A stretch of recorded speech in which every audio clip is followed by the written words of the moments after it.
Uma Vida com Propósito, de Rick Warren. 15º dia. Formado para fazer parte da família de Deus. Foi Deus que fez todas as coisas, e todas as coisas são para a sua glória. Ele quis que muitos filhos compartilhassem sua glória. Hebreus capítulo 2, versículo 10. Veja com que grande amor o Pai Celeste nos ama, pois Ele consente que sejamos chamados seus filhos, e verdadeiramente somos. Primeira carta de João, capítulo 3, versículo 1. Você foi formado para fazer parte da família de Deus. Deus quer uma família e criou você para fazer parte dela. Esse é o segundo propósito de Deus para a sua vida, o qual foi planejado antes que você nascesse. Toda a Bíblia revela a história de Deus formando uma família que irá amá-lo, honrá-lo e reinar com ele para sempre. Ela diz: seu plano imutável sempre foi adotar-nos em sua família, conduzindo-nos a si mesmo por meio de Jesus Cristo. E isso lhe trouxe grande satisfação. Deus é amor, por isso ele dá imenso valor aos relacionamentos. A própria natureza de Deus é relacional, pois ele identifica a si mesmo em termos familiares: Pai, Filho e Espírito Santo. A Trindade é um relacionamento de Deus consigo mesmo. É o padrão perfeito para uma relação harmoniosa e devemos estudar suas implicações. Deus sempre existiu vivenciando um relacionamento amoroso consigo mesmo. Logo, ele nunca esteve só. Ele não precisava de uma família, mas desejou uma. Então, concebeu um plano para que consista em nos criar, adotar-nos em sua família e dividir conosco tudo o que possui. Isso dá a Deus um grande prazer. A Bíblia diz: e foi pela sua própria vontade que ele nos deu a vida nova, por meio da verdade de sua palavra, e nos tornamos os primeiros frutos de tudo o que ele criou. Quando depositamos nossa fé em Cristo, Deus torna-se nosso Pai. Nós nos tornamos seus filhos. Os outros cristãos tornam-se nossos irmãos e irmãs, e a igreja torna-se a nossa família espiritual. A família de Deus inclui todos os fiéis do passado, do presente e do futuro. Cada ser humano foi criado por Deus, mas nem todos são filhos dele. A única forma de ingressar na família do Senhor é nascendo novamente, dentro dela.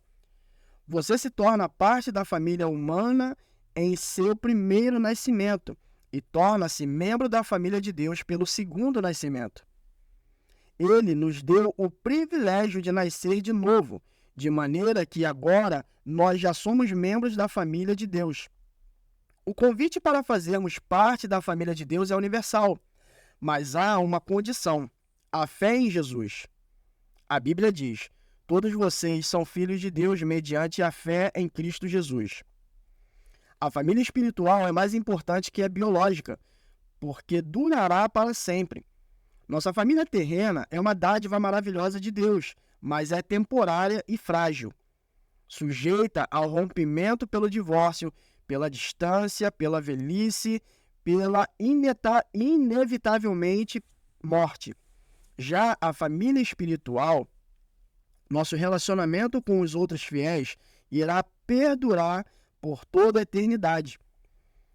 É um laço permanente e uma união muito mais forte que o parentesco de sangue. Sempre que Paulo parava para pensar no propósito eterno de Deus para todos nós, irrompia em louvores. Quando eu penso na sabedoria e na extensão do seu plano, eu caio de joelhos e rogo ao Pai de toda a grande família de Deus, alguns deles lá em cima no céu e outros aqui embaixo na terra. Os benefícios de fazer parte da família de Deus. No momento em que você nasceu espiritualmente na família de Deus, recebeu alguns presentes espantosos: o nome da família, a aparência da família, os privilégios da família, o acesso à intimidade da família e a herança da família. A Bíblia diz: por ser seu filho, tudo que ele, Deus, possui, pertence a você. O Novo Testamento dá grande ênfase à nossa valiosa herança. O meu Deus suprirá todas as necessidades de vocês, de acordo com as suas gloriosas riquezas em Cristo Jesus. Como filho de Deus, temos parte na fortuna da família. Aqui, recebemos bondade, paciência, glória, sabedoria, graça, misericórdia e poder. Mas na eternidade, herdaremos ainda mais. Paulo disse: quero que vocês percebam quanto é rica e gloriosa a herança que Deus tem dado ao seu povo. O que exatamente abrange essa herança? Primeiro, seremos levados deste mundo a fim de estar com Deus para sempre. Segundo, seremos completamente transformados para nos tornar como Cristo. Terceiro, seremos livres de toda dor, todo sacrifício e toda morte. Quarto, seremos recompensados e reassumiremos posições de trabalho. Quinto, participaremos da glória de Cristo. Que herança! Você é muito mais rico que imagina. A Bíblia diz: Deus reservou uma herança inestimável para seus filhos. Ela está guardada no céu para vocês, pura e incorruptível, isenta de oscilação e de decadência. Isso significa que sua herança eterna é inestimável, pura, perpétua e protegida. Ninguém pode tirá-la de você. Ela não pode ser destruída pela guerra, por uma economia deficiente, nem por algum desastre natural. É por essa herança eterna, não pela aposentadoria, que você deve ansiar e se esforçar. Paulo diz: tudo o que fizerem, façam de todo o coração, como para o Senhor e não para os homens, sabendo que receberão do Senhor a recompensa da herança. Aposentar-se é uma meta sem grande perspectiva. Você deveria estar vivendo à luz da eternidade. Batismo, identificando-se com a família de Deus. A família saudável tem orgulho de si mesma. Os seus membros não se envergonham de serem reconhecidos como parte dela. Infelizmente, conheci muitos cristãos que, ao contrário do que Jesus ordenou, jamais se identificaram publicamente como sua família espiritual, ou seja, não foram batizados.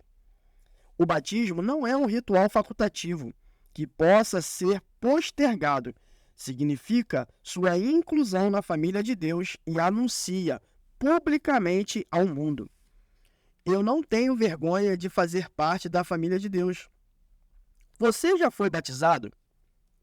Jesus ordenou que esse belo ato fosse realizado por toda a família. Ele nos disse: portanto, vão e façam discípulos de todas as nações, batizando-os em nome do Pai, do Filho e do Espírito Santo. Durante anos, esforcei-me para entender por que a grande comissão de Jesus deu ao batismo a mesma importância das grandes missões de evangelismo e edificação. Por que o batismo é tão importante? Então, percebi que é por simbolizar o segundo propósito de Deus para a nossa vida, a participação na família eterna de Deus. O batismo é pleno de significado. Ele declara sua fé, comunica a morte e a ressurreição de Cristo, simboliza a morte para a antiga vida e anuncia sua nova vida em Cristo, além de celebrar sua inclusão na família de Deus. O batismo é a representação física de uma verdade espiritual. Representa o que aconteceu no instante em que Deus o trouxe para a sua família. Alguns de nós são judeus, alguns são gentios, alguns são escravos e alguns são livres, mas todos fomos batizados no corpo de Cristo pelo Espírito Santo e todos recebemos o mesmo Espírito. O batismo não o torna membro da família de Deus, somente a fé em Cristo o faz. O batismo demonstra que você faz parte da família de Deus, assim como a aliança de casamento.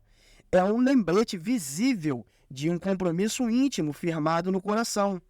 É um ato de iniciação, não algo que você deve protelar até estar espiritualmente maduro. A única condição bíblica é crer.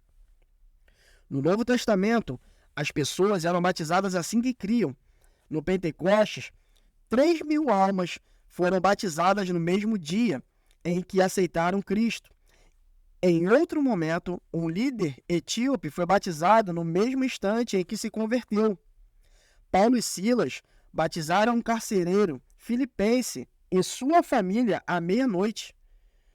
Não há nenhum caso de batismo adiado no Novo Testamento. Se você ainda não foi batizado como expressão de sua fé em Cristo, faça isso o mais rápido possível, como Jesus ordenou. O maior privilégio da vida. A Bíblia diz: Jesus e as pessoas que ele santificou pertencem todos à mesma família. Por isso, não se envergonhem de chamá-los irmãos e irmãs. Deixe essa verdade maravilhosa entrar no seu coração. Você faz parte da família de Deus. E pelo fato de Jesus tê-lo feito santo, Deus tem orgulho de você. As palavras de Jesus são inequívocas. E, estendendo a mão para os discípulos, disse: Aqui estão minha mãe e meus irmãos, pois quem faz a vontade de meu Pai que está nos céus, este é meu irmão, minha irmã e minha mãe. Ser incluído na família de Deus é a maior honra e o maior privilégio que se pode receber. Não há nada que se compare. Sempre que você se sentir insignificante, desprezado ou inseguro, lembre-se daquele a quem você pertence. 15º dia.